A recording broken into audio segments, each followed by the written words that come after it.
하나님의 말씀을 들으십시오. 내가 땅의 일을 말하여도 너희가 믿지 아니하거든 하물며 하늘의 일을 말하면 어떻게 믿겠느냐. 하늘에서 내려온 자 곧 인자 외에는 하늘에 올라간 자가 없느니라.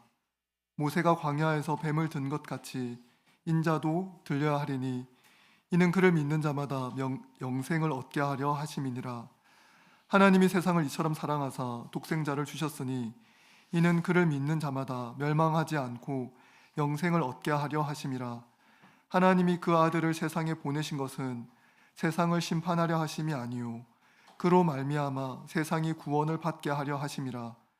그를 믿는 자는 심판을 받지 아니하는 것이요 믿지 아니하는 자는 하나님의 독생자의 이름을 믿지 아니하므로 벌써 심판을 받은 것이니라.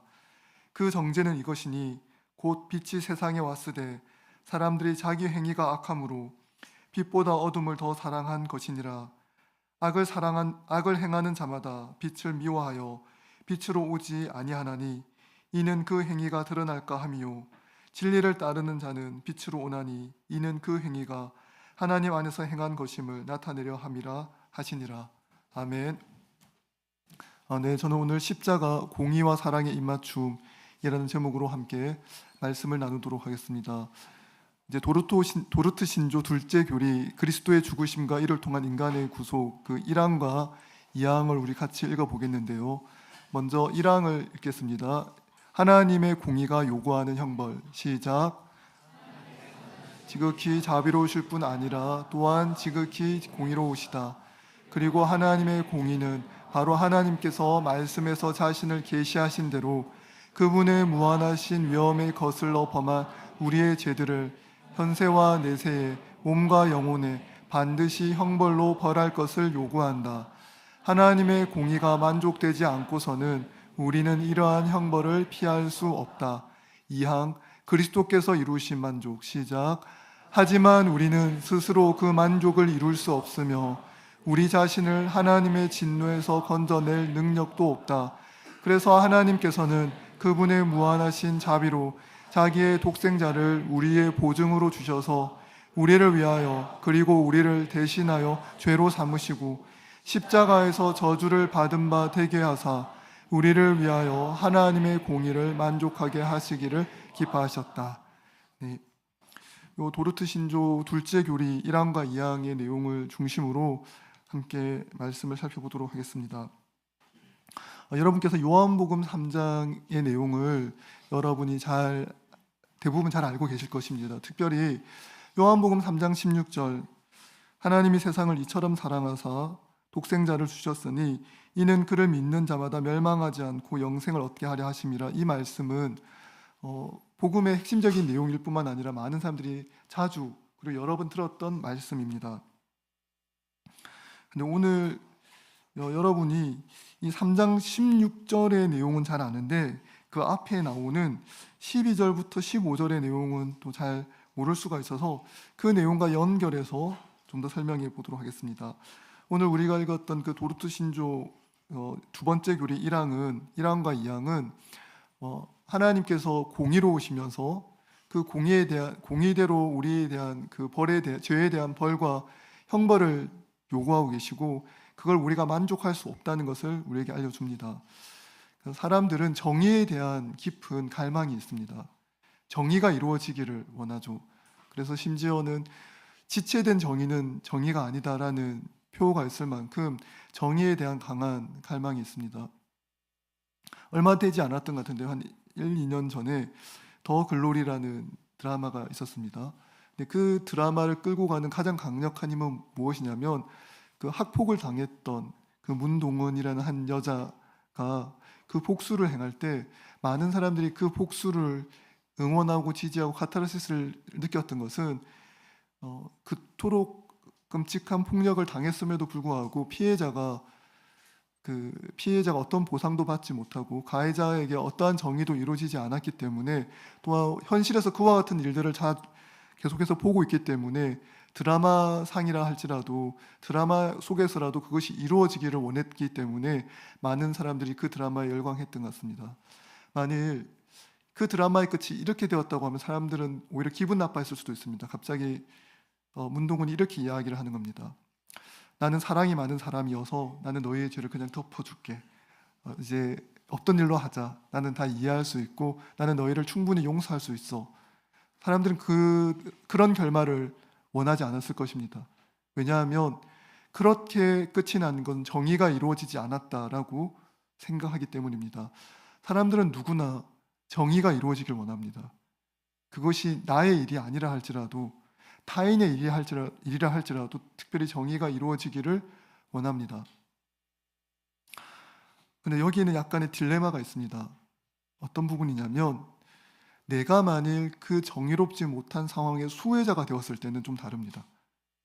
내가 이 정의롭지 못한 상황의 수혜자일 때는 이 수혜를 받는 상황이 계속 지속되기를 원합니다. 이것이 잘못되었고 부당하다 하더라도 계속 지속되기를 원하는 것이죠. 많은 사람들이 그 법조계에 만연한 전관예우를 비난합니다. 하지만 자신의 어떤 사건의 당사자가 되어서 변호사를 수임해야 될 때 누구를 찾아가는가?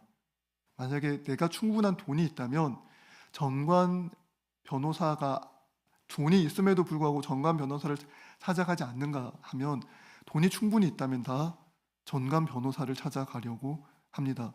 왜냐하면 전관 변호사가 재판에 설령 영향을 끼치지 못한다 하더라도 그 결과가 나쁘다 하더라도 그 결과가 내가 원하는 결과가 나오지 않았다 하더라도 최소한 내가 손해는 보지 않을 만큼 내가 비용을 지불하고 이 시스템 안에서 내가 피해자가 되지 않기로 생각하기 때문에 사람들은 이 시스템을 다 고치기보다 이 시스템 안에서 내가 할 수 있는 최대한의 이익을 얻으려는 성향이 있습니다.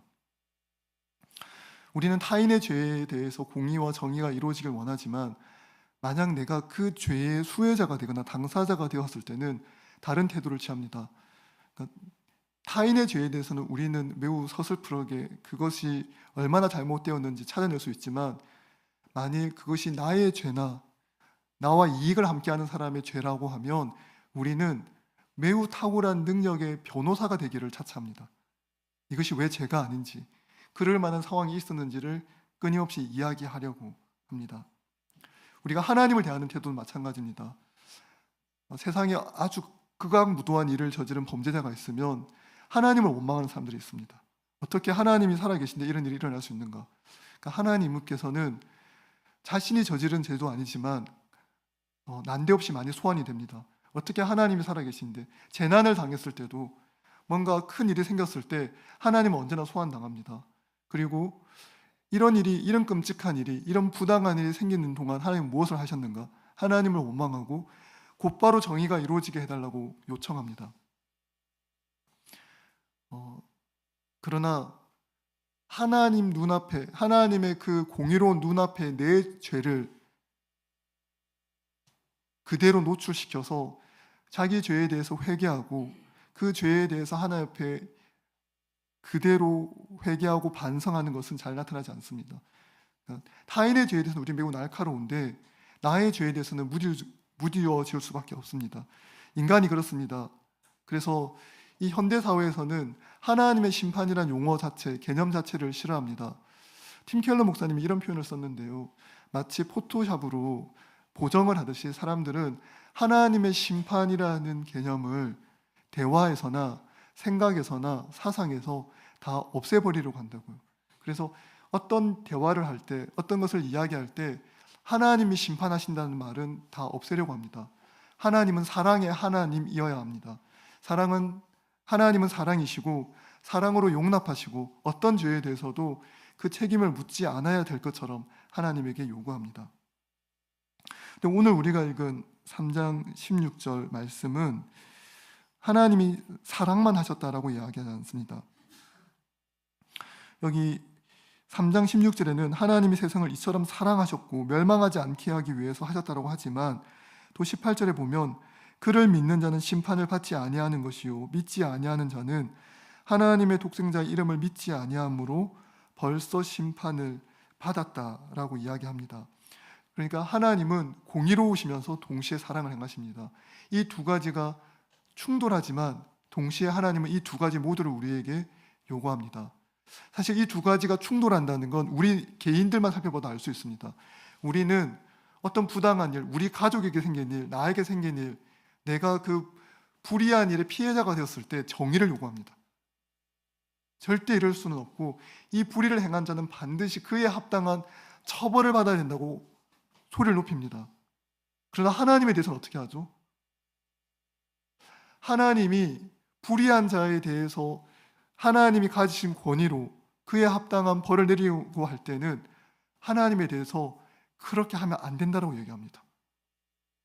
이상하지 않습니까? 내가 피해자가 되었을 때, 내가 그 불의한 일에 얽혀서 내가 당사자 피해자가 되었을 때는 강력하게 정의를 요구합니다. 하지만 하나님께서 스스로 피해자가 되어 있는 이 상황 속에서 피해자이면서 공의를 집행하는 그 공의의 집행자로서 공의를 행하실 때, 공의의 판단을 행하실 때는 모두 다 하나님의 공의로운 판단을 멈추라고 소리칩니다.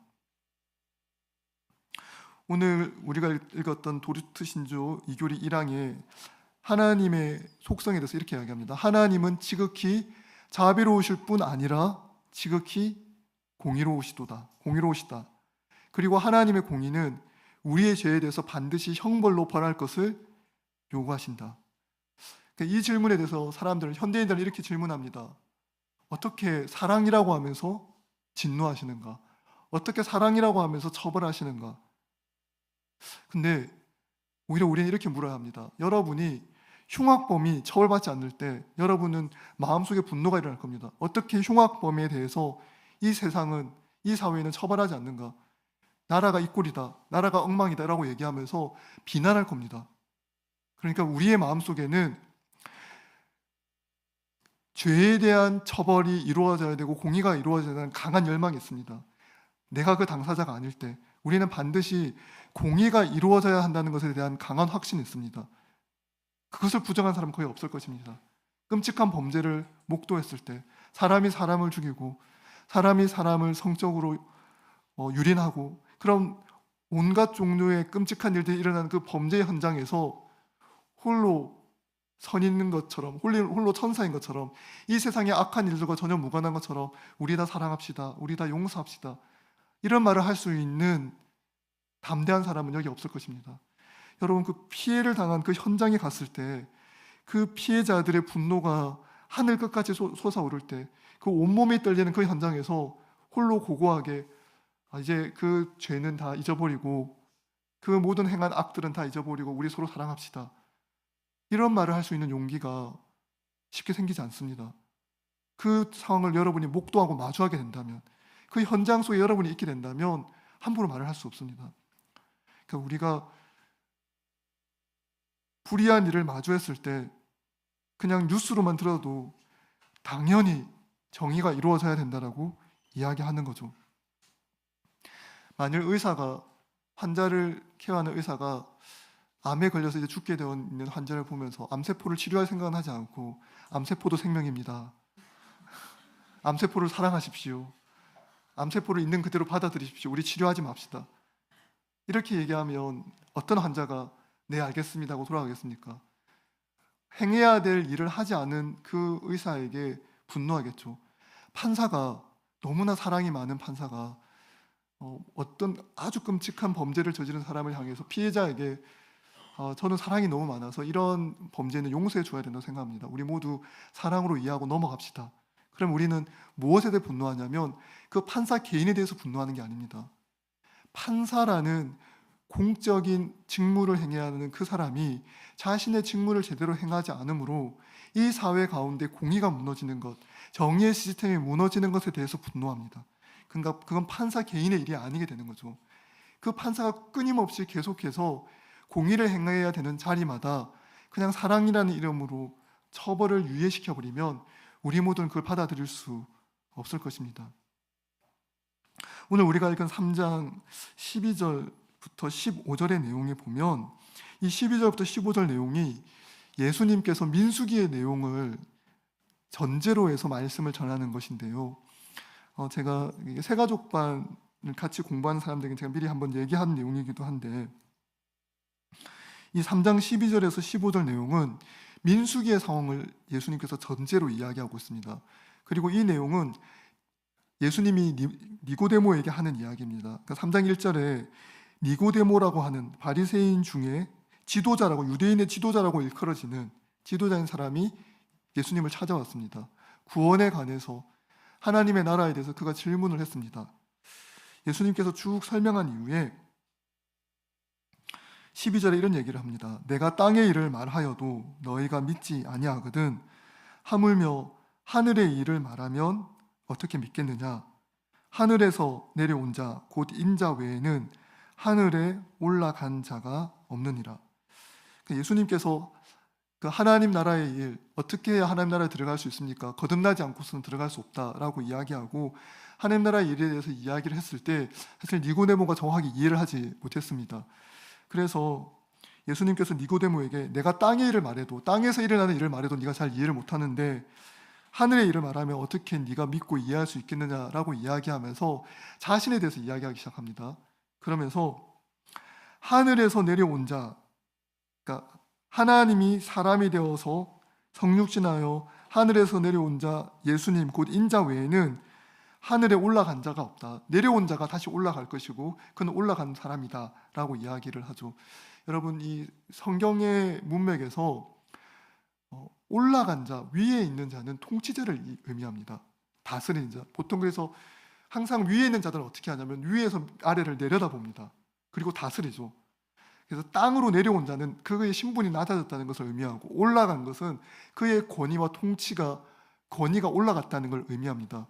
그래서 여기 13절만 이야기하면 하나님이 사람이 되어서 내려왔는데 다시 하나님이 하나님의 자리로 올라가는구나 정도로 이해할 수도 있습니다.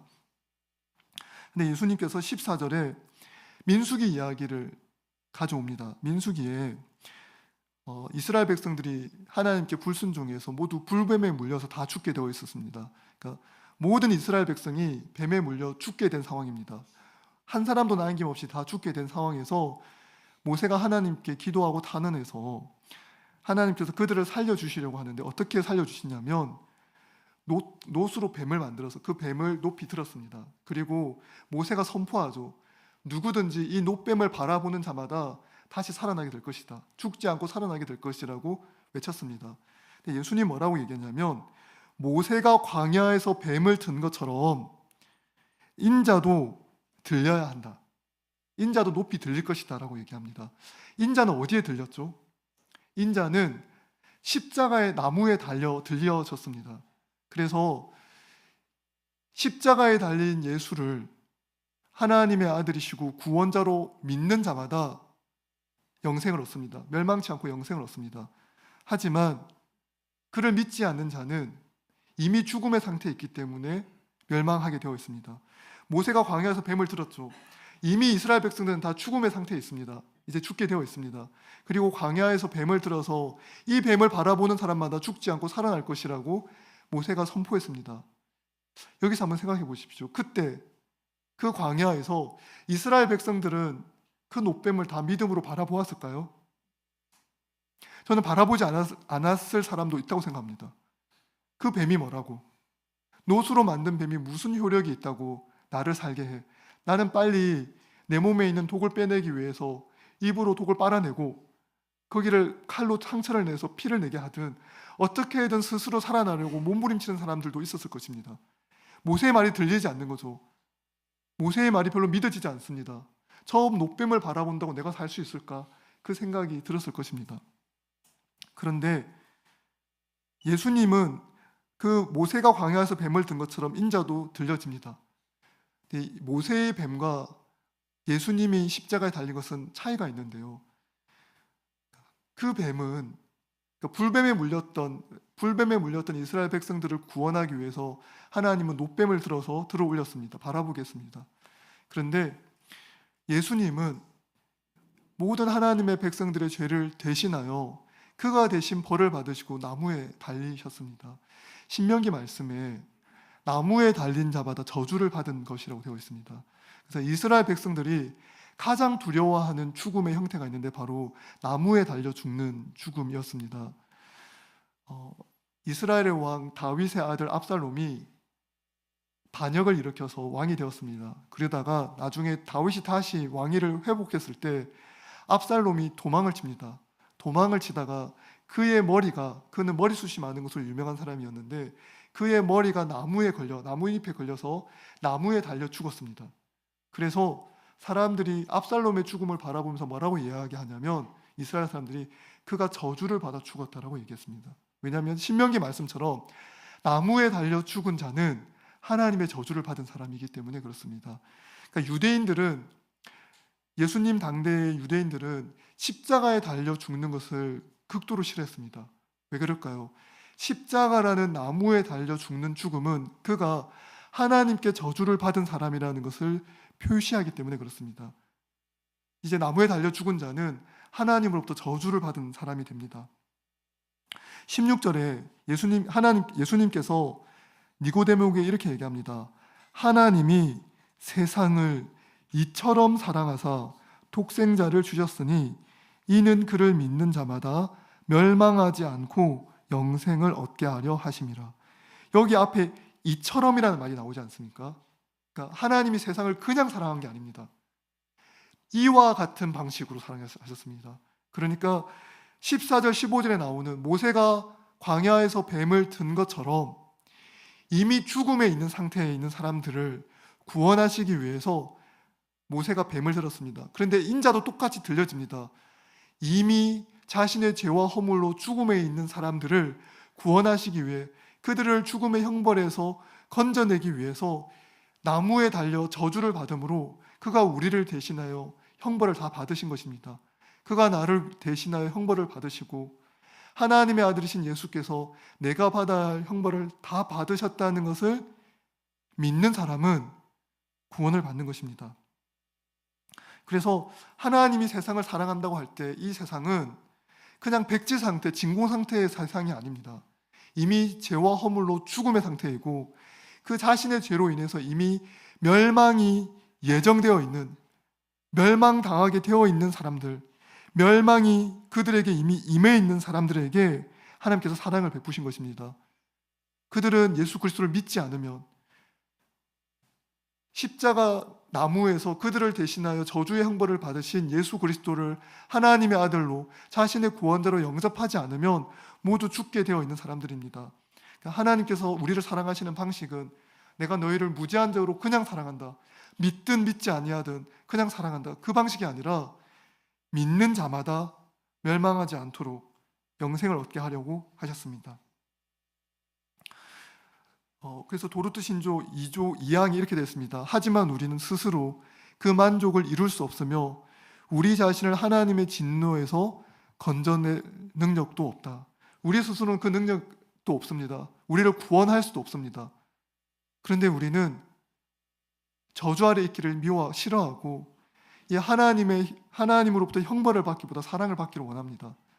그런데 사랑을 받고자 하는데 우리가 하나님과 우리 관계에서 있었던 우리의 반역으로 인해서 하나님의 사랑을 받을 수 없는 상태가 이미 되었습니다. 많은 사람들이 이런 생각을 합니다. 우리가 지은 죄가 도대체 얼마나 큰 죄길래 하나님의 사랑을 받을 수 없는 정도의 죄냐. 제가 여러 번 언급한 책인데 김영민 교수님의 한국이란 무엇인가에 있는 그 부분에 쿠데타란 무엇인가 부분을 제가 한번 읽어보겠습니다. 쿠데타란 무엇인가? 쿠데타란 단순히 법을 어기는 행위가 아니다. 누가 노상 방뇨를 한다. 그것은 위법일 수는 있어도 쿠데타는 아니다. 누가 소매치기를 한다. 그는 자범이지 쿠데타 수괴는 아니다. 미셀 푸코에 따르면 법을 어기는 것이 쿠데타가 아니라 법을 초월하는 것이 쿠데타다. 그래서 미셀 푸코는 쿠데타 상황에서 국가 이성은 법 자체에 명령한다고 말했다. 법을 어기고 지키고의 문제가 아니라 그 모든 것을 가능케 하는 권위 자체에 도전하는 것이 쿠데타의 본질이다. 사랑하는 여러분, 아담과 하와가 한 행동이 뭘까요? 그냥 단순히 법 자체를 어기지 않고가 아닙니다. 선악을 알게 하는 나무의 과실을 먹음으로 스스로 선악의 기준이 되려고 했습니다. 지금 하나님이 세우신 법 체계와 질서를 완전히 무너뜨리고 그리고 그 위에 서려고 하는 거죠. 그러면 아담과 하와가 하나님 위에 서게 됩니다. 하나님의 명령보다 더 권위 있는 것이 아담과 하와의 판단이 되어버립니다. 이와 같은 반역을 저지른 자를 하나님께서 용서할 수 없습니다. 그냥 그대로 용서할 수 없습니다. 그냥 아무 일 없었다고 용서하고 나는 사랑이 많으므로 너가 저지른 죄는 아무 의미도 없다, 괜찮다라고 얘기하는 순간 공의는 무너지고 정의는 사라집니다. 하나님은 정의의 하나님이시고 공의의 하나님이시기에 여기에 대한 죄값을 치러야 합니다. 현존하는 현행 우리의 헌법 질서 속에서도 쿠데타는 사형이나 무기징역의 죄밖에 없습니다. 그러니까 우리는 이 죄의 값을 치를 수 있는 능력이 없습니다. 하나님의 인간이 정한 헌법의 체계를 무너뜨리는 것도 인간이 정한 법 체계 안에서도 사형이나 무기징역의 죄밖에 없는데 우리가 하나님이 만드신 창조 세계의 질서를 완전히 무너뜨린 그 형벌을 감당할 수 있는 사람이 아무도 없습니다. 그런데 동일하게 우리는 하나님과의 관계의 단절, 사랑의 단절을 경험하면서 하나님에게 여전히 사랑받고 싶어 합니다. 그러니까 하나님의 진노 아래 있으면서 여전히 하나님의 사랑을 갈구합니다. 그러니까 인간의 매우 모순적인 태도입니다. 하나님으로부터 사랑을 받고 싶은데 이 공의를 만족할 만한 능력은 우리에게 없습니다. 그래서 하나님께서 이것을 해결하기 위하여 모세가 뱀을 든 것처럼 죄는 이스라엘 백성들이 죄를 지었는데 하나님께서 스스로 해결책을 만들어내신 것처럼 하나님은 하나님의 아들 예수 그리스도를 나무에 달려 죽게 하심으로 그가 이스라엘 백성들이 받아야 할 모든 죄의 형벌을 대신 받게 하셨습니다. 스스로 그 공의를 만족시키는데 공의를 만족시키는 하나님이신 예수 그리스도를 나무에 달려 죽게 하심으로 이 공의, 죄에 대한 모든 형벌을 그가 만족하게 하셨습니다. 그래서 그 하나님께서는 그분의 무한하신 자비로 자기의 독생자를 우리의 보증으로 주셔서 우리를 위하여 하나님의 공의를 만족하게 하시기를 기뻐하셨다. 이것이 도르트 신조의 내용입니다. 모세가 광야에서 뱀을 든 것 같이 인자도 들려야 합니다. 예수님은 니고데모에게 매우 담담하게 이야기를 합니다. 모세가 노뱀을 든 것처럼 인자도 들려져야 한다. 이건 매우 끔찍한 이야기입니다.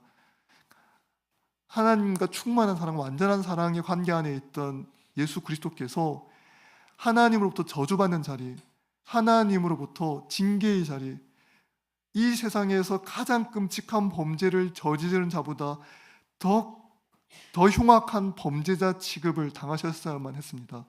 그래서 예수 그리스도께서는 십자가에서 하나님의 얼굴을 바라보았습니다. 자신에 대해서 진노하시는, 단 한 번도 보지 못했던 하나님의 진노하신 얼굴을 바라보았습니다. 하나님께서는 인류 역사상 그 어느 때에도 십자가에서 보여주신, 십자가에 달리신 예수 그리스도를 향해 보여주었던 것만큼 진노하신 얼굴을 보여주신 적이 없습니다. 그 누구도 예수께서 보셨던 하나님의 진노하신 얼굴을 본 사람이 아무도 없습니다. 왜냐하면 그 누구도 그 하나님의 진노의 얼굴을 감당할 수 없기 때문에 그렇습니다. 제가 좋아하는 노래 중에 그 자두 사모님이 지은 대화가 필요해라는 노래가 있습니다. 네. 거기 보면 이런 대사가 있습니다. 또 왜 그러는데, 맞죠? 뭐가 못마땅한데 할 말 있으면 더 놓고 말해봐, 맞죠? 네. 여러분, 내 옆에 있는 사람이, 나와 연애 관계 있는 사람이 아무 말도 안 하고 있어요. 근데 왜 갑자기 이 이야기를 하죠? 못마땅한 표정만 짓고 있어도 그걸 불편해합니다. 사랑의 관계 안에 있는 사람이 나를 못마땅해 한다, 이것만 가지고도 우린 힘들어합니다. 그냥 차라리 말을 해라, 차라리 욕을 해라, 차라리 화를 내라고 이야기를 하죠. 그런데 여러분, 이 정도도 우린 힘들어하죠. 십자가에서 예수 그리스도께서 바라보신 하나님의 얼굴은 여러분이 떠올리는 가장 끔찍한 범죄자, 가장 추악한 성범죄자, 가장 추악한 전쟁 범죄자, 인종 청소를 저지른 전쟁 범죄자보다도 더 끔찍한 범죄자로 취급하셨습니다. 그리고 그에게 진노의 얼굴을 드러내셨어요. 가장 사랑하는 사이인 성부 하나님과 성자 하나님의 사이에서 성자 하나님은 그 얼굴을 마주해야 됐습니다. 그래서 성자 하나님이 정말 절규하듯이 소리칩니다. 나의 하나님, 나의 하나님, 어찌하여 나를 버리셨나이까.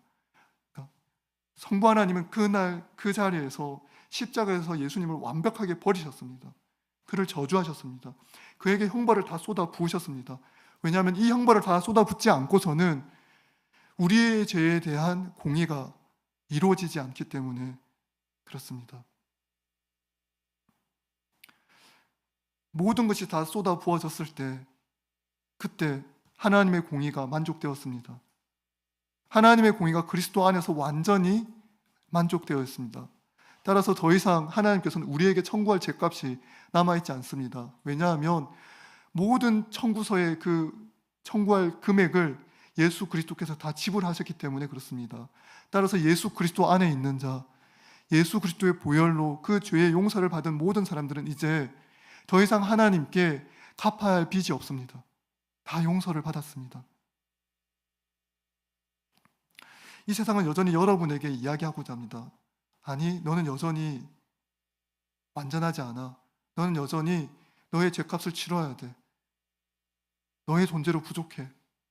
그래서 더 많이 인정받아야 하고, 더 많이 노력해야 되고, 더 많이 사랑받을 수 있도록 더 많은 성취와 업적을 이루라고 우리에게 요구합니다.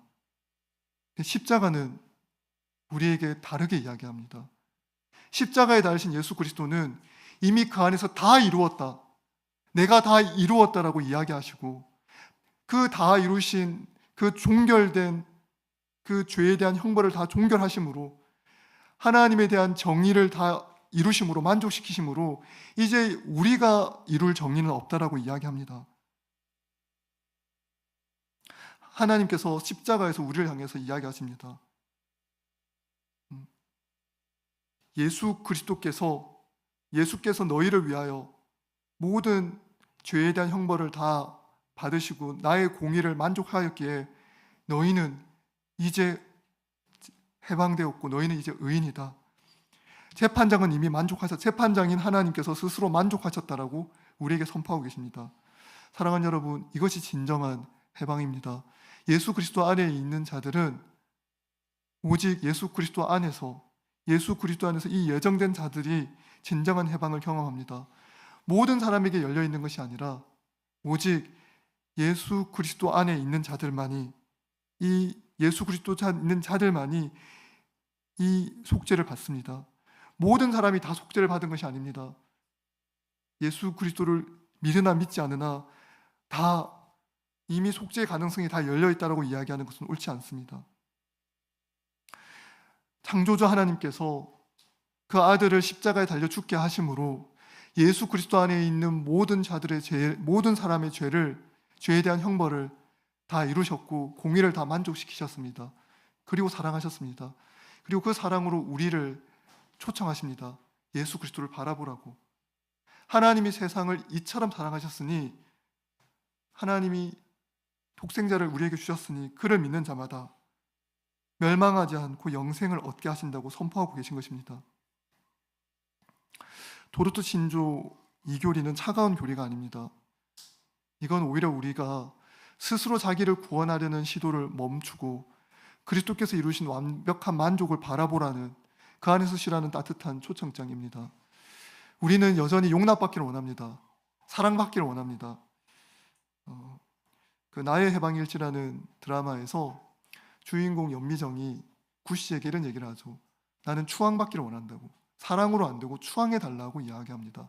근데 이 말은 다른 말로 하면 뭐냐면, 우리 인간의 내면에 그냥 우리가 아는 정도의 사랑으로는 결코 채울 수 없는 정도의 결핍이 있다는 걸 연미정의 언어로 설명한 겁니다. 우리에게는 내면의 공허함이 있습니다. 오직 하나님의 사랑으로만 채워지는 내면의 공허함이 있습니다. 이 하나님의 사랑을 맡고 있는 것이 우리의 죄이고 그 죄에 대한 공의가 이루어지지 않고는 우리는 용서받을 수도 하나님의 사랑을 받을 수도 없습니다.